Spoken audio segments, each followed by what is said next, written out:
يا صباح الرعب. الساعة 6 وعلى المقيمين خارج مدينة الرعب. اقفل. محافظة على في فوق ايه ده؟ فين الموبايل؟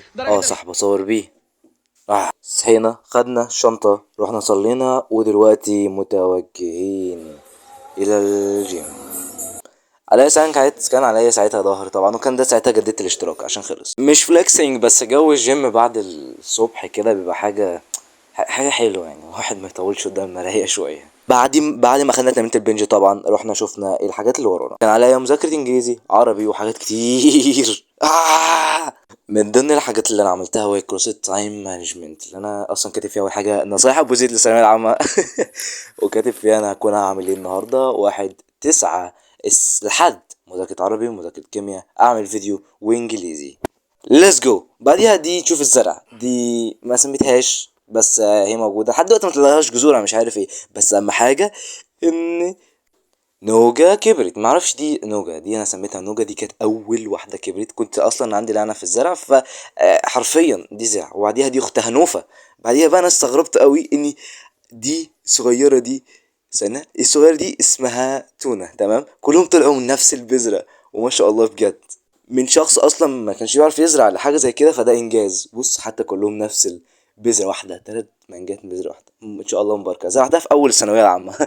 ف ودي اللي بعيد، ودي 3 بي بس بدات تدبل، مش عارف ليه. اصلا 3 بسلات كنتش عايزهم يطلعوا فطلعوا الحمد لله. ودي بقى مانجا تانية، وحطيت بذر كده صغير، اوه كيوت. بذر تاني ده بذر نعناع ولا مش عارف بذر ايه بالظبط، بس على الله.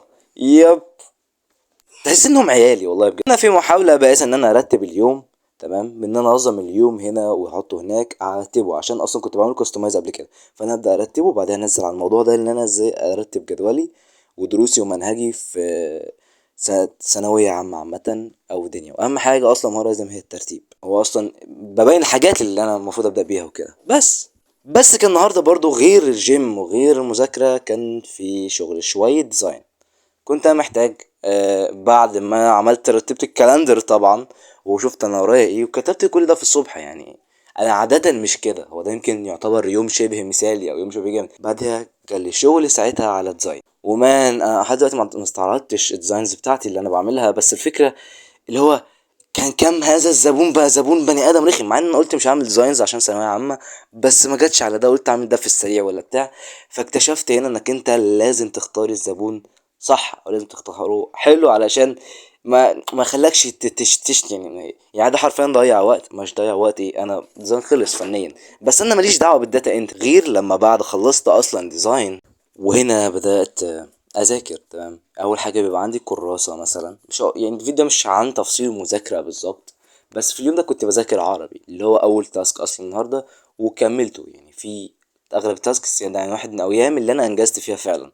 تمام، اكون بقرا المعلومه مثلا هنا وبخططها، وبشوف مثلا بفتكر الاستاذ قال ايه ساعتها، وبكتبها في الناحيه التانية. بحاول ان انا الخص الدرس كله في ورقه واحده ولا حاجه. وده انا بعمله علشان لما اخلصه في ورقه هشرحه لنفسي، فهيكون احسن ان انا افتكرها تاني واكون بلخصه بطريقتي.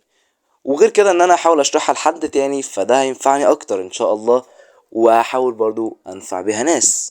فكك اصلا ان في فكرة مثلا، يعني فكرة جروب اصلا اتعملت على الواتساب ما فيش اي علاقة، بس اليوتيوب بفكر اللي هو مع الوقت الصور اللي انا بعملها دي والريكوردات اللي انا بسجلها وانا بشرح المناهج، انا زي شكل ملخصات في سلسلة منفردة خالص ما لهاش علاقة بالقناة، بس على مجرد ان انا انفع الناس اللي حواليا. مش بتكلم هنا عن فيديو زي تذاكر، ده مجرد فلوج بسيط بس علشان بقالي كتير ما نزلتش على اليوتيوب. ويلكم باك يوتيوب.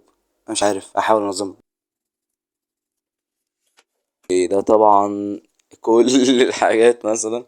ودي الساعة دي حلوة جدا، كانت جاية هدية. بس الفكرة ان الساعة دي كانت اصلية، بس انا بوظتها بطريقة ما ضد المية، جاية من كندا. بس عامة الساعة دي بحط عليها تايمر، بس التايمر وبعديها بتبدأ يعني وانا بذاكر. وبس، سلام.